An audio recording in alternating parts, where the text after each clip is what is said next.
Halo anak-anak, nice day. Jumpa lagi dengan Bu Alfi. Di sini sekarang kita sudah membahas tema 2, bermain di lingkunganku.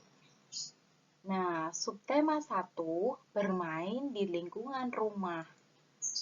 Materi, muatan pelajaran bahasa Indonesia. Semangat ya anak-anak. Perhatikan dengan seksama. Yang pertama, kita akan membahas tentang teks pendek tentang keragaman benda. Apa itu teks pendek? Ya, teks pendek adalah teks yang terdiri dari 3-4 paragraf. Contoh teks pendek tentang keragaman benda. Bermain perahu kertas. Benny sangat senang bermain perahu kertas. Permainan ini sangatlah sederhana. Satu lembar kertas bisa menghasilkan sebuah perahu. Perahu yang telah selesai dibuat diapungkan di dalam baskom berisi air. Selain itu, juga bisa diapungkan pada genangan air di saat hujan turun. Perahu dapat berlayar dengan bantuan angin. Benny sangat menyukai permainan ini. Nah, ini contoh teks pendek tentang keragaman benda. Coba kita jawab pertanyaan yang ada di sini. Jadi, dalam teks pendek ini ada juga pertanyaan yang harus dijawab. Apa saja benda yang digunakan dalam bermain perahu kertas?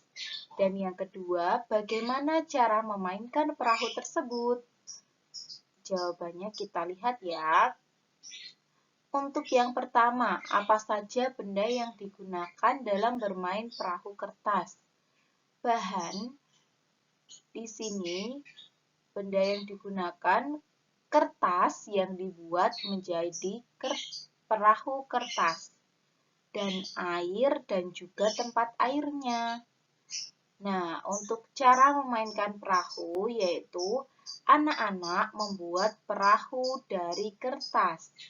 Kemudian menentukan garis start dan finish, awal dan akhirnya untuk permainan perahu kertas. Kemudian anak-anak bersiap di garis start untuk perahunya. Dan ketika aba-aba maka perahu dihanyutkan. Kemudian anak-anak akan mengikuti perahu itu untuk menuju garis finish.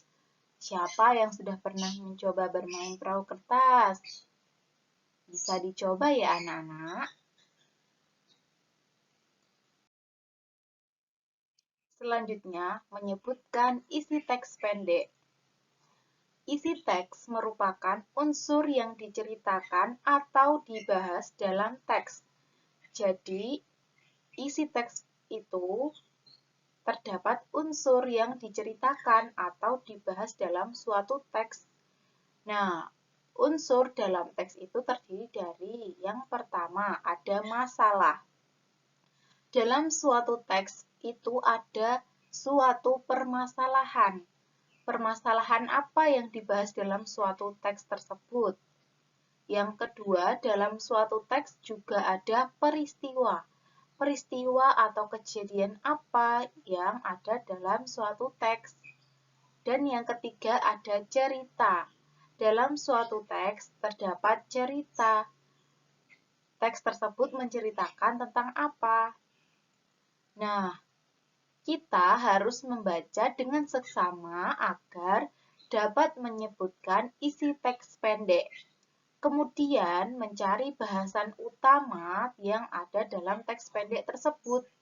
Jadi, untuk mengetahui bahasan utama dalam suatu teks, kita harus membaca dengan cermat, dengan seksama, agar bisa menyebutkan isi dalam teks tersebut dan bahasan utamanya apa.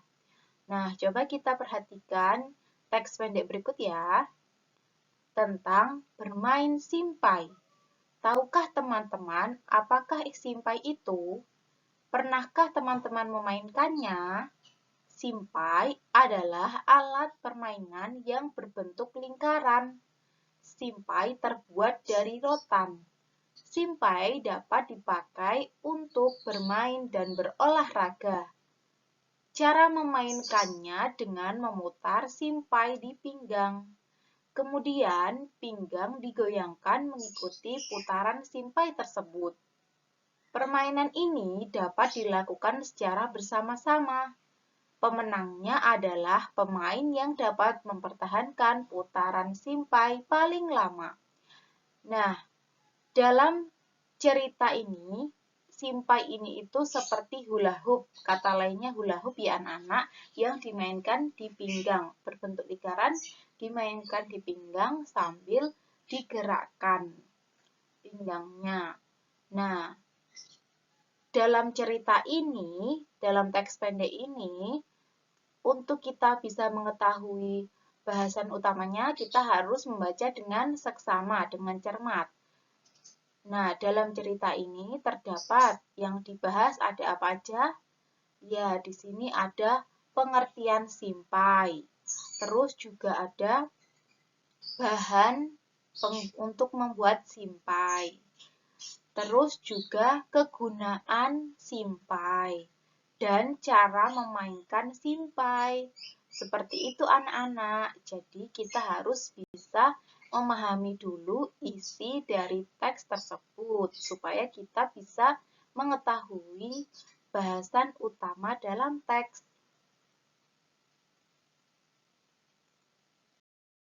Selanjutnya kita belajar menemukan dan menjelaskan makna kosakata. Apa itu kosakata? Ya, kosakata adalah perbendaharaan kata. Setiap kata memiliki makna atau arti. Makna atau arti dari suatu kata dapat kita cari dalam Kamus Besar Bahasa Indonesia. Contohnya, makna kata kertas berarti lembaran untuk menulis. Yang kedua, makna kata halus berarti lembut. Jadi, kosakata itu adalah perbendaharaan kata. Setiap kata memiliki suatu makna atau arti. Seperti itu, anak-anak. Nah, coba kita perhatikan teks berikut ya. Kita perhatikan cerita. Benda-benda di sekitar kita. Ada banyak benda di sekitar kita. Setiap benda mempunyai sifat yang berbeda dengan benda lainnya. Ada yang halus, kasar, basah, dan lain sebagainya. Contoh benda yang kasar antara lain batu, pasir, dan kulit pohon. Contoh benda yang basah adalah air. Benda yang memiliki permukaan halus antara lain kapas, bulu, dan kertas. Tentunya masih banyak sifat-sifat lain dari benda-benda di sekitar kita. Bentuk benda juga beragam. Ada yang bentuknya tetap, ada juga yang berubah. Bentuk pensil dan kertas akan selalu tetap walaupun telah dipindahkan ke tempat yang berbeda. Sedangkan air di dalam gelas, jika dipindahkan ke botol, bentuknya akan berubah menyerupai botol. Nah, dalam cerita ini kita dapat menemukan kosakata ya, dapat menemukan kata. Jadi kata dan makna dalam teks tersebut yaitu yang pertama ada halus. Tadi di sini kita menemukan kata halus. Nah, halus ini bermakna licin, lembut, atau tidak kasar. Yang kedua ada kata kasar. Kasar artinya apa? Iya, kasar ini berarti atau bermakna kesat atau tidak halus. Yang ketiga ada kata basah, bermakna mengandung air. Jadi basah itu mengandung air. Yang keempat ada tetap. Tetap ini bermakna tidak merubah keadaan atau bentuknya. Dan yang kelima berubah. Berubah bermakna berbeda dari berbeda dari asalnya. Seperti itu anak-anak. Jadi dalam cerita ada kata dan juga kita bisa mencari makna atau artinya ya. Selanjutnya, pengelompokan keragaman benda berdasarkan bentuknya. Terdapat banyak benda dengan bentuk beraneka ragam di sekitar kita, yaitu seperti benda padat, benda cair, dan benda gas. Sifat benda padat, bentuk tetap tidak mengikuti wadahnya. Jadi untuk benda padat ini bentuknya dia tetap. Jika diletakkan di tempat atau wadah yang berbeda, dia tidak mengikuti tempatnya, tapi dia tetap. Yang kedua, dapat diubah sesuai kehendak. Jadi benda padat ini dapat diubah sesuai kehendak. Contohnya seperti meja, kursi, dan masih banyak lagi. Untuk yang kedua, sifat benda cair. Benda cair ini memiliki sifat bentuk mengikuti wadahnya. Contoh, ketika anak-anak memasukkan air ke gelas, air akan seperti gelas, bentuknya seperti gelas. Lalu anak-anak meletakkan air di botol, maka bentuk air akan seperti botol. Yang sifat kedua, bentuk permukaan benda cair yang tenang selalu datar. Iya, contohnya kalau di gelas kan tenang, nah itu datar. Cair ini, sifat benda cair ini juga mengalir ke tempat yang lebih rendah, sifatnya seperti itu. Jadi mengalir dari tempat tinggi ke tempat yang rendah. Yang selanjutnya sifatnya menekan ke segala arah dan meresap melalui celah-celah kecil. Contoh benda cair seperti air dan sirup. Yang ketiga, sifat benda gas. Benda gas ini mengisi seluruh ruangan yang ditempatinya dan menekan ke segala arah. Contohnya minyak wangi. Selanjutnya, teks pendek tentang keragaman benda. Bacalah teks berikut dengan saksama. Perhatikan ya anak-anak. Angin merupakan benda gas. Angin tidak bisa dilihat, tetapi dapat kita rasakan. Angin dapat menggerakkan benda, misalnya layang-layang. Kita bisa bermain layang-layang karena adanya angin. Selain untuk bermain layang-layang, angin juga berguna saat kita meniup balon. Jadi, angin tidak dapat kita lihat tetapi dapat kita rasakan. Seperti tadi, untuk bermain layang-layang, kita membutuhkan angin. Terus, untuk meniup balon, itu isinya juga ada angin. Nah, dari teks ini, terdapat kosakata tentang keragaman benda. Yang pertama ada kata angin, yaitu udara yang bergerak. Yang kedua ada balon. Balon artinya mainan dari karet yang diisi gas atau angin.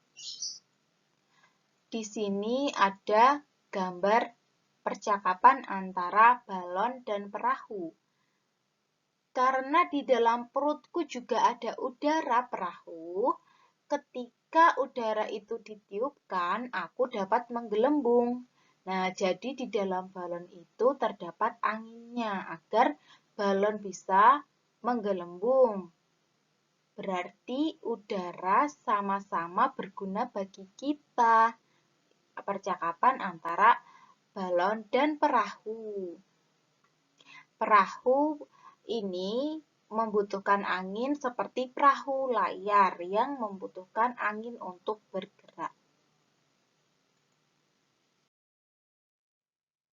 Selanjutnya, menjelaskan makna kosakata.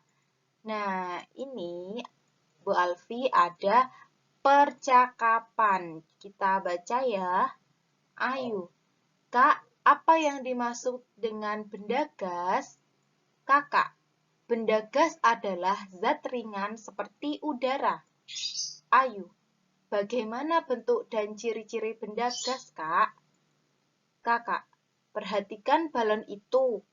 Gas tidak terlihat, gas tidak bisa dipegang.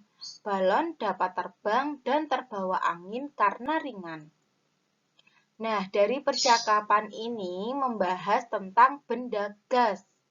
Nah, jadi benda gas ini maknanya adalah zat ringan seperti udara. Jadi dalam percakapan ini terdapat kosakata dan juga maknanya. Seperti itu anak-anak. Untuk bahasa Indonesia sudah cukup ya anak-anak, sampai di sini. Anak-anak dipahami baik-baik. Semangat ya.